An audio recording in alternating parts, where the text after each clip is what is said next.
Hello everyone, welcome to EduTap. So in today's 50 days 50 marks series, we'll be discussing the topic right to information. तो right to information act जो है ये हमारे citizens को empower करता है that ऐसा नहीं है कि सिर्फ इलेक्शन में वोट दिया और काम खत्म. वो एक बहुत मेजर रोल प्ले कर सकते हैं. उनका जो पार्टिसिपेशन है डेमोक्रेटिक प्रोसेस में वो इंक्रीज हो सकता है, करप्शन कम होगी और जो सरकार है उसकी वर्किंग में ट्रांसपेरेंसी आएगी, अकाउंटेबिलिटी आएगी. तो राइट टू इन्फॉर्मेशन जो है ये एक्ट आया है right freedom of information act 2002 को हटा के. ये एक्ट पूरे रूल्स एंड प्रोसीजर्स बताता है regarding citizens right to information कि वो कैसे इन्फॉर्मेशन डिमांड कर सकते हैं, किस टाइप की इन्फॉर्मेशन डिमांड कर सकते हैं. ये एक्ट पूरे इंडिया पे लागू होता है और जो इन्फॉर्मेशन है वो any means any material in any form, किसी भी फॉर्म में इंफॉर्मेशन हो सकती है. एंड इन्फॉर्मेशन आप डिमांड कर सकते हो पब्लिक अथॉरिटी से. पब्लिक अथॉरिटी का मतलब है या तो वो बॉडी अंडर कॉन्स्टिट्यूशन बनी है या अंडर स्टैच्यूट बनी है कि सेंटर या स्टेट गवर्नमेंट ने किसी बॉडी को फॉर्म किया है, या ऐसी कोई अथॉरिटी जिसका मेजर फंडिंग या फिर जिसका कंट्रोल गवर्नमेंट के पास हो. तो ऐसी सारी जो अथॉरिटीज़ हैं उन्हें पब्लिक अथॉरिटी बोला जाता है और आरटीआई में पब्लिक अथॉरिटी से ही इंफॉर्मेशन डिमांड की जा सकती है. ठीक है, तो जो सेक्शन 4 है आरटीआई एक्ट का वो सुओ मोटो डिस्क्लोजर की बात करता है कि जितनी पब्लिक अथॉरिटीज़ हैं वो जितना हो सके खुद से अपना इंफॉर्मेशन पब्लिक करके रखें ताकि आरटीआई डालने की ज़रूरत ही ना पड़े. तो जितना हो सके सुओ मोटो खुद से डिस्क्लोजर करना चाहिए. तो अब देखो, मैंने आपको बोला पब्लिक अथॉरिटी से इन्फॉर्मेशन डिमांड कर सकते हैं. तो यहाँ पे जो हमारे पब्लिक सेक्टर बैंक्स हैं वो भी पब्लिक अथॉरिटी की कैटेगरी में फॉल करते हैं क्योंकि उनका major ownership and control government के पास होता है. 50% से ज़्यादा शेयर होल्डिंग गवर्नमेंट के पास होती है, तो वो पब्लिक अथॉरिटी की कैटेगरी में फॉल करता है. तो राइट टू इन्फॉर्मेशन में आप काम, डॉक्यूमेंट्स, रिकॉर्ड्स कुछ भी इंस्पेक्ट कर सकते हो, नोट्स, एक्सट्रैक्ट, सर्टिफाइड कॉपीज ले सकते हो, सैंपल ले सकते हो मटेरियल का. Information floppies, tapes, video cassette, electronic form, किसी भी फॉर्म में हो सकती है. और ये जो राइट है ये सारे सिटीजन्स को अवेलेबल है कि पब्लिक अथॉरिटी से इन्फॉर्मेशन डिमांड करना. इसके लिए कुछ रीजनेबल फीस पे करनी पड़ती है, अराउंड 10 रुपीज़, और आप आरटीआई के थ्रू इंफॉर्मेशन ले सकते हो. जो पब्लिक अथॉरिटीज़ हैं उन पे ऑब्लिगेशन है कि उन्होंने सारे रिकॉर्ड्स मेंटेन करके रखने हैं. कुछ मैटर्स की उन्हें पब्लिकेशन भी करनी होती है. जब भी कोई ऐसी कोई की पॉलिसी फॉर्मुलेट की जाती है पब्लिक अथॉरिटीज़ में जो कि पब्लिक को अफेक्ट करे, तो वो सारे रेलिवेंट फैक्ट्स या फिगर्स पब्लिक अथॉरिटी को पब्लिश करना चाहिए है. अगर कोई पब्लिक अथॉरिटी कोई जुडिशियल या एडमिनिस्ट्रेटिव डिसीजन लेती है तो उसके रीजंस भी उन्हें जस्टिफाई करने चाहिए. जितना हो सके खुद से डाटा आप पब्लिश करो, वाइडली डिसेमिनेट करो कि लोगों तक पहुंचे वो सारा data. Cost effectively local language में हो सके. आपको बेस्ट जो कम्युनिकेशन का मेथड है, आपको अपनी इन्फॉर्मेशन जो है लोगों को बतानी चाहिए, पब्लिक तक बतानी चाहिए. अगर आपको आरटीआई फाइल करनी है तो उसका प्रोसीजर क्या है, आप राइटिंग में, इलेक्ट्रॉनिक फॉर्म में भी आप आरटीआई के लिए फाइल कर सकते हो और आपको प्रिस्क्राइब फीस पे करनी पड़ती है, काफ़ी मिनिमल फीस है. और इंग्लिश, हिंदी या जो भी वहाँ की ऑफिशियल लैंग्वेज है जहाँ पे वो दफ्तर है उसमें आप अपनी एप्लीकेशन लिख सकते हो. आपको कोई कारण बताने की ज़रूरत नहीं है कि आप आरटीआई क्यों फाइल कर रहे हो, अपने बारे में कुछ पर्सनल डिटेल्स बताने की ज़रूरत नहीं है और आप आरटीआई फाइल कर सकते हो. तो आरटीआई फाइल करने के 30 डेज़ के अंदर अंदर आपको इन्फॉर्मेशन मिलनी चाहिए. तो हर पब्लिक अथॉरिटी में एक पीआई होता है, पब्लिक इन्फॉर्मेशन ऑफिसर. वो आपकी एप्लीकेशन का रिप्लाई करेगा विद इन 30 डेज़. अगर किसी की लाइफ एंड लिबर्टी का सवाल है, किसी की जान का सवाल है, तो 48 आवर्स में आपको आरटीआई का रिप्लाई मिलना चाहिए. अगर आपको प्रिंटेड फॉर्म में, इलेक्ट्रॉनिक फॉर्म में इंफॉर्मेशन चाहिए तो आपको एडिशनल फीस पे करनी पड़ सकती है. अगर पीआईओ चाहे तो आपकी रिक्वेस्ट को रिजेक्ट भी कर सकता है अगर उसके पास प्रॉपर रीज़न है. हो सकता है उसके पास पार्शियल इन्फॉर्मेशन हो तो वो पार्शियल दे देगा.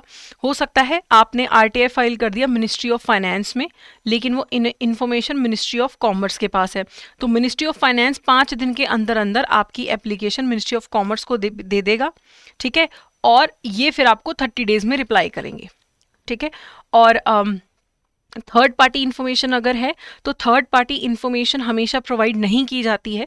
अगर थर्ड पार्टी की आप इन्फॉर्मेशन मांग रहे हैं कि मैं मिनिस्ट्री ऑफ फाइनेंस से किसी और की इन्फॉर्मेशन डिमांड कर रही हूँ जो मिनिस्ट्री ऑफ फाइनेंस के पास है, तो अगर तो पब्लिक के हक में है वो इन्फॉर्मेशन रिवील करना तो ही की जाती है, अदरवाइज नहीं की जाती। कोई ट्रेड सीक्रेट है, किसी के फॉर्मूलाज, मेडिसिन का सीक्रेट फॉर्मूला है, तो वो चीज़ें तो उनको कॉम्पिटिटिवनेस देती है ना कंपनीज को, तो वो आप इन्फॉर्मेशन नहीं डिमांड कर सकते। अगर पीआईओ आपकी रिक्वेस्ट को रिजेक्ट करता है तो उसका भी वो आपको रीज़न देगा। ठीक है, कुछ इन्फॉर्मेशन ऐसी होती है जो एग्जम्प्टेड फ्रॉम डिस्क्लोजर है कि वो वाली इन्फॉर्मेशन नहीं रिवील की जा सकती, तो फिर नहीं की जाती है। जैसे किसी के ट्रेड सीक्रेट हैं और अगर आप मान लो रॉ की इन्फॉर्मेशन मांग रहे हो, आईबी की इन्फॉर्मेशन मांग रहे हो, या किसी देश की कुछ सीक्रेट इन्फॉर्मेशन जो इंडिया के पास है वो मांग रहे हो, तो वो सब नहीं दिया जाता है।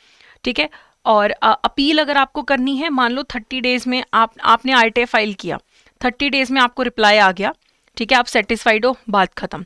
आपने आरटीआई फाइल करी, गलत जगह कर दी, उन्होंने आपकी एप्लीकेशन सही जगह 5 दिन में ट्रांसफर कर दी, 30 डेज में आपको रिप्लाई आ गया, आप सेटिस्फाइड हो, बात खत्म। आप सेटिस्फाइड नहीं हो तो 30 डेज के अंदर अंदर आप फर्स्ट अपील करते हो, तो पीआईओ जो होता है उसी का कोई सीनियर ऑफिसर के पास आप फर्स्ट अपील करते हो, वो 45 डेज में आपको रिप्लाई करेगा। अगर आप सेटिस्फाइड हो तो ठीक है, अगर आप नहीं सेटिस्फाइड हो तो आप सेंट्रल इन्फॉर्मेशन कमीशन या स्टेट इन्फॉर्मेशन कमीशन में अपील करते हो, सेकेंड अपील। सेंट्रल गवर्नमेंट का डिपार्टमेंट तो सीआईसी में अपील कर दो, और स्टेट का है तो स्टेट इन्फॉर्मेशन कमीशन में आप सेकंड अपील कर सकते हो। ठीक है, तो आपको ये बेसिक यहाँ पे याद रखना है। कुछ ऐसे इंस्टांसेस होते हैं जहाँ पे आपकी अगर रिप्लाई ना आए 30 डेज में, आप सीधा सीआईसी के पास जा सकते हो। वो कुछ रेयर इंस्टांसेस हैं, उसकी डिटेल में आपको जाने की ज़रूरत नहीं है। ठीक है, तो 30 डेज में आपका रिप्लाई करेंगे, नहीं आए तो 30 डेज में आप फर्स्ट अपील करते हो, वो 45 डेज में आपका रिप्लाई करते हैं, उसका डिसीजन आपको नहीं पसंद आता तो आप 90 डेज में सेंट्रल या स्टेट इन्फॉर्मेशन कमीशन के पास अपील कर सकते हो। सेंट्रल इन्फॉर्मेशन कमीशन में चीफ इन्फॉर्मेशन कमिश्नर और सेंट्रल इन्फॉर्मेशन कमिश्नर्स होते हैं, 10 से ज़्यादा नहीं हो सकते हैं। इन्हें प्रेसिडेंट अपॉइंट करते हैं एक कमेटी की रिकमेंडेशन पे, उस कमेटी में prime minister as chairperson, leader of opposition of Lok Sabha और यूनियन कैबिनेट मिनिस्टर होता है जिसे पीएम नॉमिनेट करते हैं। तो ये कमेटी है, ये प्रेसिडेंट को नाम बताती है कि इन लोगों को अपॉइंट करना चाहिए, प्रेसिडेंट अपॉइंट कर सकते हैं। तो ये सब लोग 65 साल की उम्र तक या 3 साल तक के लिए इनका टेन्योर होता है। स्टेट इन्फॉर्मेशन कमीशन जो होता है, state information chief information commissioner होगा, स्टेट इन्फॉर्मेशन कमिश्नर्स होंगे बाकी के 10, तो एक चीफ है और बाकी नॉर्मल कमिश्नर्स हैं। इन्हें अपॉइंट करते हैं गवर्नर एक कमेटी की रिकमेंडेशन पे, उस कमेटी में उस स्टेट के चीफ मिनिस्टर एज चेयरपर्सन होंगे, leader of opposition of legislative assembly और एक कैबिनेट मिनिस्टर जिन्हें चीफ मिनिस्टर नॉमिनेट करते हैं। तो ये सारे लोग मिलके जो है नाम देते हैं गवर्नर को, गवर्नर अपॉइंट करते हैं 3 साल या 65 साल की उम्र तक, विच एवर इज देयर। तो अगर आप इन्फॉर्मेशन आप नहीं रिवील करते, पीआईओ इन्फॉर्मेशन नहीं रिवील करता, तो 250 रुपीज़ पर डे से लेके मैक्सिमम 25,000 रुपये तक की पेनल्टी लगाई जा सकती है, और जो पीआईओ है उसके खिलाफ डिसिप्लिनरी एक्शन भी लिया जा सकता है कि ये जानबूझ के इन्फॉर्मेशन नहीं रिवील कर रहा। ठीक है, अब एक एक्ट आता है official secret act. Official secret act information छुपाने की बात करता है और आरटीआई इन्फॉर्मेशन देने की बात करता है। तो अगर ये दोनों क्लैश होते हैं, तो अगर ऐसा लगता है कि पब्लिक के फायदे में है इन्फॉर्मेशन रिवील करना, तो इन्फॉर्मेशन रिवील की जाती है। ऑफिशियल सीक्रेट एक्ट का हवाला देके इन्फॉर्मेशन आपकी नहीं छुपाई जा सकती। लेकिन जो आपका एक्ट के सेकेंड शेड्यूल में, आरटीआई एक्ट के सेकंड शेड्यूल में कुछ इंटेलिजेंस और सिक्योरिटी ऑर्गेनाइजेशंस के नाम दे रखे हैं जिनके लिए आप आरटीआई नहीं फाइल कर सकते हो। ठीक है, जैसे रॉ है, आईबी है, नेशनल इन्वेस्टिगेटिव एजेंसीज हैं, ये इंटेलिजेंस ऑर्गेनाइजेशंस है, इनकी इन्फॉर्मेशन आप नहीं डिमांड कर सकते हो। लेकिन अगर आपको लगता है इन ऑर्गेनाइजेशंस में ह्यूमन राइट वायलेशन हो रहा है, तो आप सेंट्रल इन्फॉर्मेशन कमीशन को एप्लीकेशन भेजोगे कि देखो हम इसलिए आरटीआई फाइल कर रहे हैं क्योंकि यहाँ पे ह्यूमन राइट वायलेशन हो रहा है, तो सीआईसी अलाउ करे तो आरटीआई फाइल की जा सकती है। ठीक है, तो अब इनसे रिगार्डेड एमसीक्यूज कर लेते हैं। What is the main objective of RTI? Government को एम्पावर करना, गवर्नमेंट की वर्किंग को ट्रांसपेरेंट करना, गवर्नमेंट के ऑफिशियल्स का वर्कलोड कम करना, या सेंट्रलाइज करना गवर्नमेंट डिसीजन मेकिंग को। तो इसका फंक्शन होता है गवर्नमेंट की वर्किंग में ट्रांसपेरेंसी लेके आना। ठीक है। And I would like to inform you कि हमारा सुपर क्रैश कोर्स जो है वो 13 सितंबर से स्टार्ट होने वाला है। Within 24 classes will be covering your whole syllabus of all the subjects. तो आप हमारी वेबसाइट पे जाके चेक कर सकते हैं। कोर्स सुपर क्रैश कोर्स नाम से है एंड जल्दी ही अब इसकी क्लासेस 13-14 सितंबर से स्टार्ट होने वाली हैं।